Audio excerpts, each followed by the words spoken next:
This is the third and final of our series of interviews with Professor Mervyn King and GGI's Chief Executive, Professor Andrew Corbett-Nolan. Professor King chaired the famed King Commission on Corporate Governance, the thought leadership of which has dramatically changed governance across the world. During this interview, they discuss outcome-based governance and sustainability. I think it would be really interesting if we could take an example of your thinking about water as a natural resource, as a sort of, a really tangible thing that most people don't think about, and you're as a finite resource in the world. Because of what was happening with integrated thinking and reporting, and then the SDGs, Sustainable Development Goals of 2015, reporting had become outcomes-based. The SDGs were outcomes-based: clean water, clean production. These are all outcomes. And number 17 was collaboration. Without collaboration, said 193 governments, we're not going to achieve these outcomes. I argued that if reporting is now outcomes-based, if sustainable development goals, which had to be achieved by 2030, as agreed by 193 countries, otherwise we might have an uninhabitable planet by the end of this century. Shouldn't governance be outcomes-based? And so I started asking the question, Andrew, my committee and I discussed this.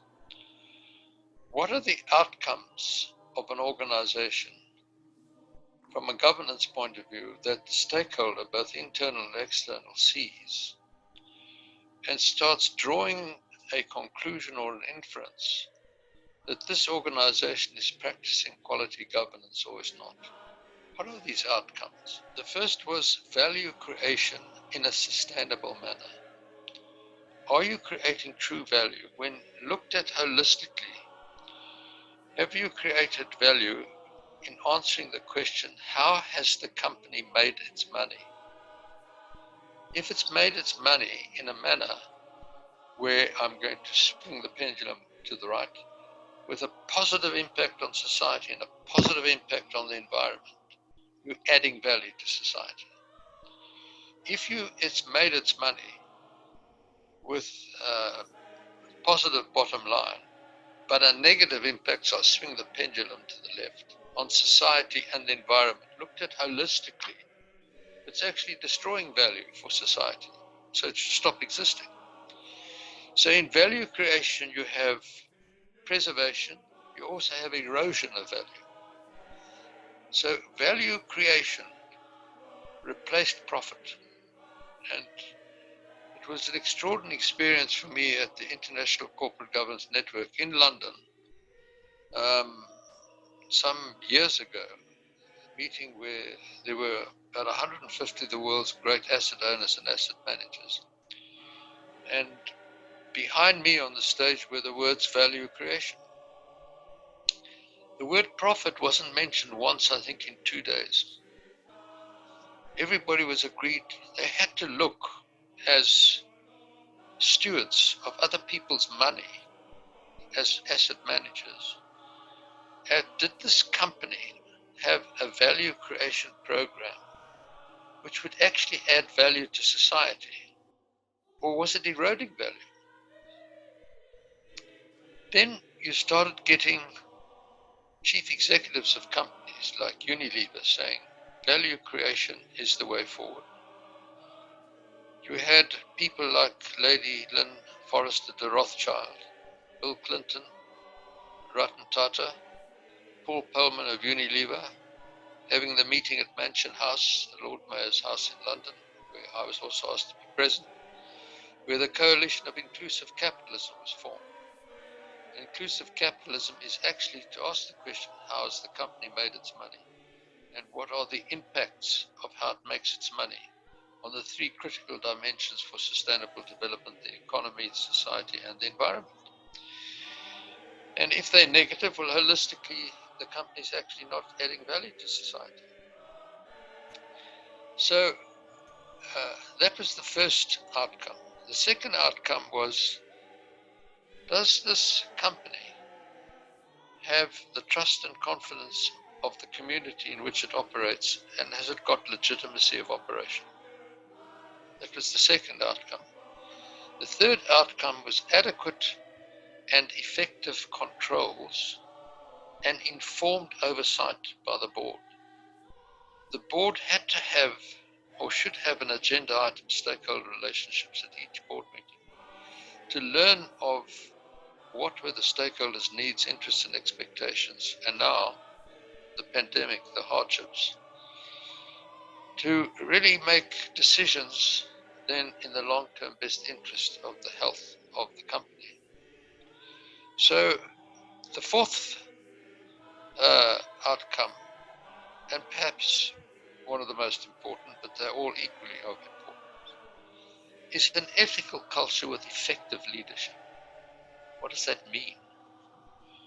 Effective leadership means an acceptance by the corporate leaders, the directors, that the company is an incapacitated artificial person that has no mind and no conscience, that they are the conscience of the company. And when something goes wrong, when there is a scandal, or the company goes into bankruptcy, into liquidation, what did those individuals do wrong? What happened?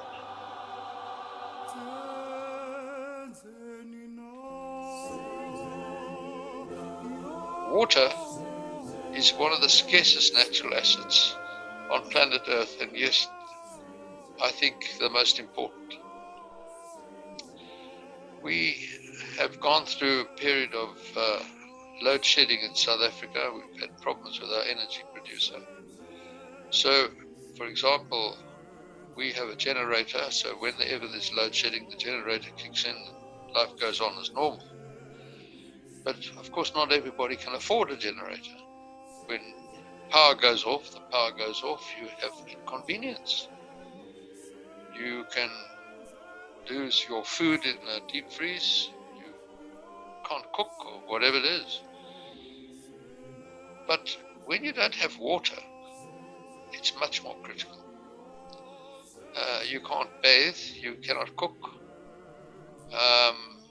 Water is a critical factor in life. When I wrote my book, Transient Caretakers, with my colleague, Dr. Lezadrenska, who is an electrical engineer, but did a thesis on waste management to get her doctorate. We wrote a chapter on water and predicted back in 2000 and I think it was 2009 that book was published. We wrote a chapter on water and predicted the next wars would be fought about water. And there is an intensity and an unsettled feeling about water in the world at the moment. With the increase in temperature with climate change, the glaciers are starting to melt. And there are glaciers on top of the Himalayas. And the water is melting. And the natural flow situation of the Himalayas, the water is flowing towards India. China has said no, they want to dam that up a bit and let it flow into China. India said, don't you dare. These are two nuclear powers. You've got Uganda. Oil has been discovered in the north of Uganda. The origin of the Nile is in Lake Victoria. I've been there, seen. The theory is there's an underwater river and it bubbles up. I've seen the bubbles in the water. It's quite extraordinary. And that's the start of the Nile. Uganda wanted to dam up the water, the start of the Nile, get hydropower to drive this new oil.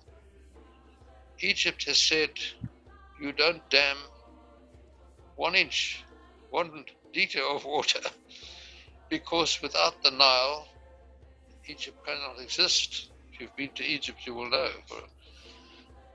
maybe 20 miles on the left and 20 miles on the right of the Nile is life, and after that there's no life.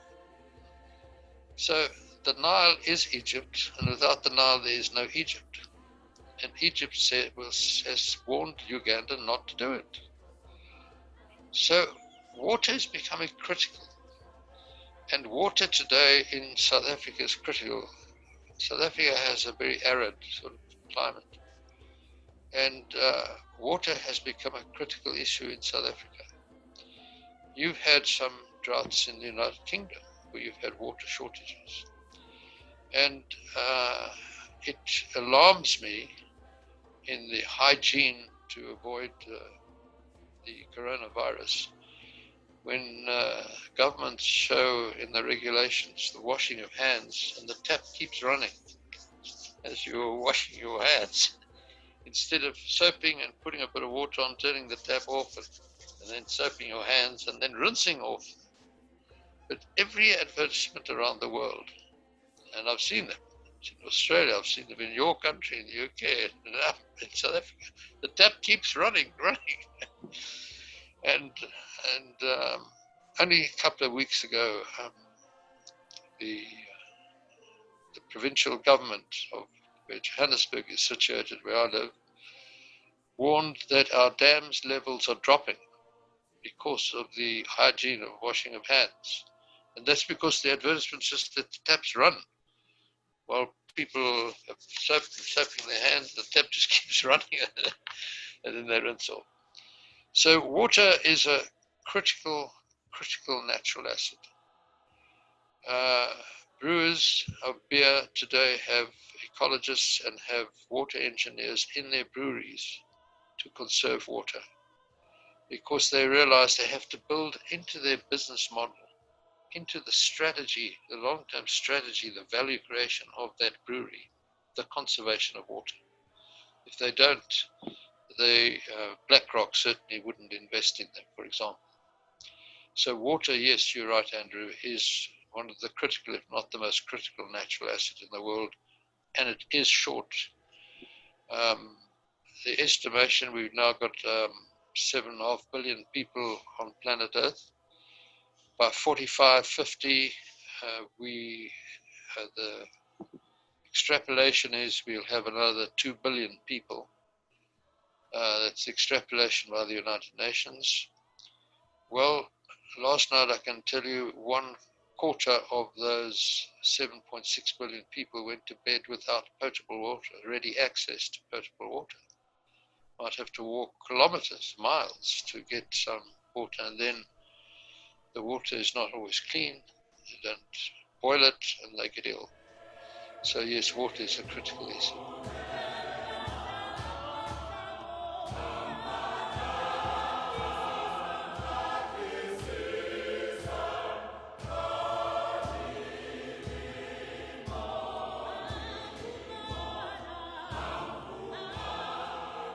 Objectively, we've actually seen, to me, the most extraordinary pictures were Delhi. I don't know if you've been to Delhi, Andrew, but I have, and you know that you can hardly see in front of your nose the pollution in Delhi. And what did we see to the pictures? We saw Delhi with a blue sky. So the lockdown has had a positive effect on air quality in London, for example, and air quality in Johannesburg, quite extraordinary. But in huge numbers, 68% improvement in air quality, just amazing. So it can be done, but of course, economy to get back. So we have to think long term at the same time thinking short term to survive. And not an easy task, not an intellectual exercise which is easy. Intellectual honesty becomes absolutely critical now for our corporate leaders. To think short term for survival, so you have to think on an integrated basis, collaborate with your stakeholders, but compromise, because reduce wages, reduce the salaries of executives, compromise with your service providers, your suppliers, and they in turn must compromise with the company. That's the only way companies are going to survive. And you've got to try and get those companies to survive, because if they do not, and they are liquidated, the infrastructure and the assets will be sold at knockdown prices in the present climate. Human capital will be dispersed. And when you get into that thrive mode again in 2 years' time, to rebuild that business will be a huge task. Whereas if the nucleus is retained, you can start building again more quickly and the economy can improve more quickly. So integrated thinking has become even more critical in this coronanomics era. And we need a mindset where boards take into account the needs, interests, and expectations of stakeholders and the hardships suffered by them during this sea of coronanomics. Likewise, the stakeholders have to take account of the hardships the company is suffering, which it is, and they have to compromise, and compromises are happening. One of the great things coming out of coronanomics is SDG 17 collaboration. There is collaboration on trying to find a vaccine, for example. Unbelievable to see countries working together to find a vaccine, not competitively. And that was my argument in London 18 months ago when I said it's a social outrage that framework providers dealing with public interest issues see themselves as competitors when they should actually work together for a public good outcome.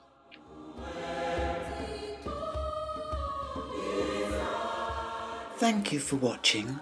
For more films and information about the Good Governance Institute, please visit www.good-governance.org.uk.